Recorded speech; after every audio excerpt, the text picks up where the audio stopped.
One of the key arguing points in the Security Council draft resolution on Syria put forward by Morocco last week is regime change. Non-interference in other countries' domestic affairs is a fundamental of international law, but Western powers are clear on what they want to see in Damascus.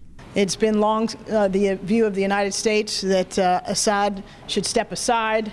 According to its sponsors, the draft resolution is based on the Arab League's aborted investigation mission to Syria. The draft reportedly calls for Syrian President Bashar Assad to hand power over to a deputy and prepare for elections, but the language isn't clear enough for Russian Ambassador Vitaly Churkin. He says he won't vote for a draft with vague language because, as he said recently at a rule of law meeting, such linguistic gray areas cause trouble in Libya.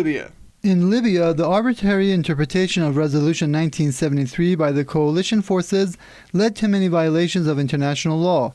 The rule of law in this situation can only be restored by holding an impartial investigation of the actions of all parties involved in the conflict. Churkin has called the Syria draft in its current state unacceptable, but he has not yet said he would veto it. Tuesday's meeting will be attended by Arab League President Nabil El Arabi and the Prime Minister of Qatar. Syrian Ambassador Bashar Jafari has accused Qatar of presenting the wrong documents as the Arab League report that the Syrian draft is supposed to be based on. Jafari says Qatar is being used as a puppet. You have to remember that half of Qatar is occupied by the American military bases. So we are talking about a country which is not sovereign fully. We think that Qatar is fulfilling instructions coming from outside.